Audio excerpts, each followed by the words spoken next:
Hola, ¿qué tal? Espero se encuentren muy pero muy bien. En el día de hoy queremos compartir la respuesta a una inquietud y a una pregunta. ¿Qué pasa con aquellos que nunca han escuchado el Evangelio? ¿Qué pasa con aquellos que por algún motivo nunca tuvieron contacto con la palabra de Dios?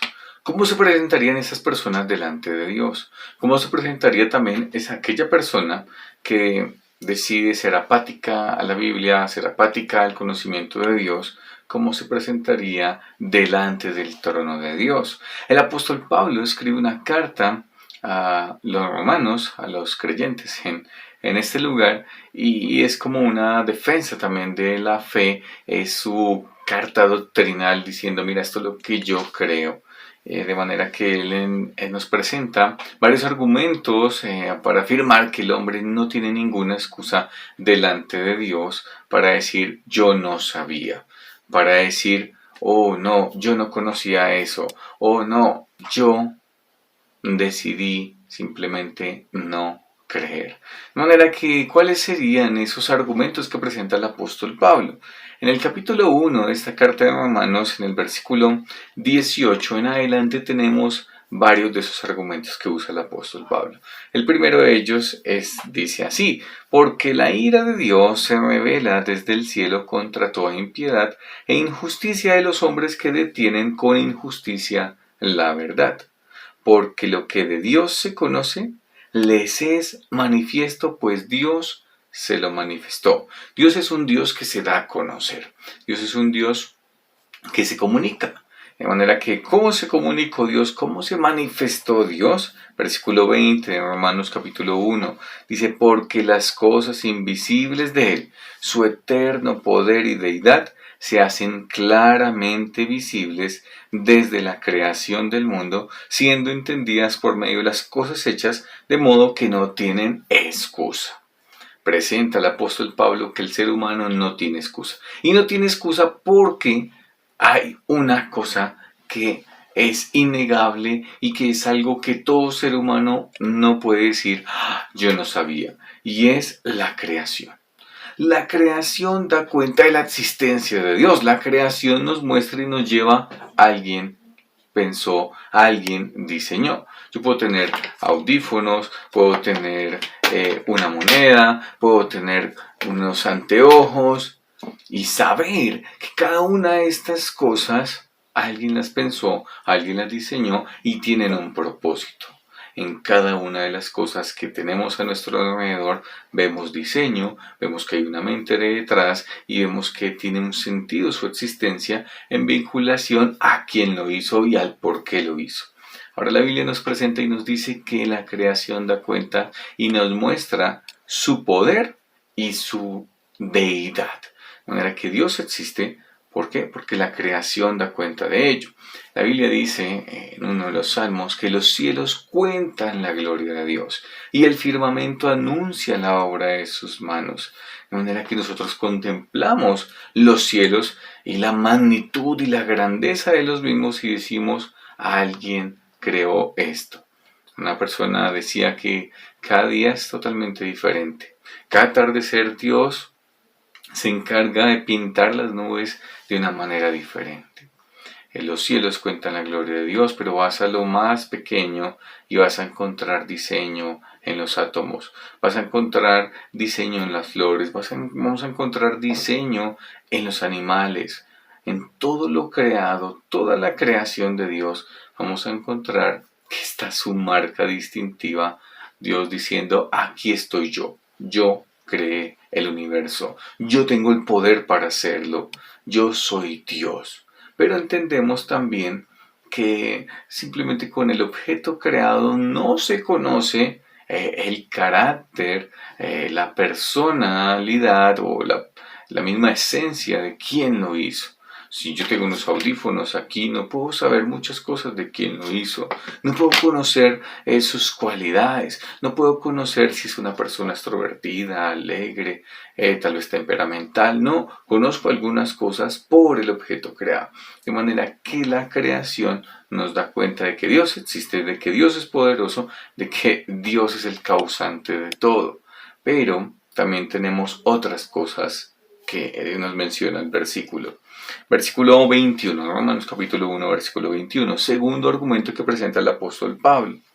Dice, pues habiendo conocido a Dios, no le glorificaron como a Dios, ni le dieron gracias, sino que se envanecieron sus razonamientos y su necio corazón fue entenebrecido.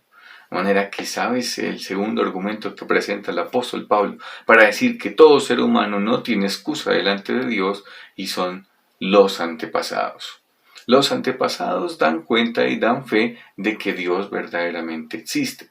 Si nosotros notamos, y hay algo muy interesante con la línea de tiempo, y es que en los tiempos de Noé, cercano a su nacimiento, estuvo vivo Adán. No pasó mucho tiempo. De manera que en los tiempos de Noé muchos pudieron tener el testimonio de Adán, el primer ser humano creado que estuvo en comunión con Dios, que estuvo en el huerto, que fue el causante de la entrada del pecado, de la muerte a la humanidad, de manera que tenían ese testimonio. Y Adán era responsable de comunicar a la siguiente generación el mensaje de Dios, la manera en que se debían acercar a Dios a través del sacrificio de sangre. Notamos que en Abel eso fue comunicado y ese conocimiento pasó de generación a generación por la línea de Set. Pero, por el contrario, por Caín, ese conocimiento de Dios fue totalmente cortado, no transmitido.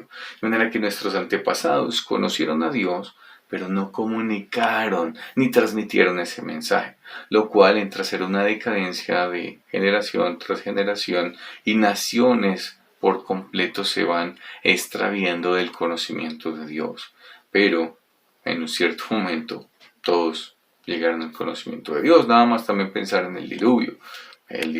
No pasa mucho tiempo y ya pasan unos años y ya están levantando su puño contra Dios diciendo edifiquemos una ciudad cuya cúspide llega al cielo por si fuésemos esparcidos, hagámonos un nombre. Y estoy parafraseando el texto bíblico, pero lo que notamos es que esas generaciones se desviaron a pesar de que podían tener el testimonio de un Noé que estaba vivo, que fue un testigo ocular de esta gran tragedia a causa del pecado de la humanidad. Pero ahí tenemos el testimonio de los antiguos que no comunicaron, que no transmitieron ese conocimiento de Dios.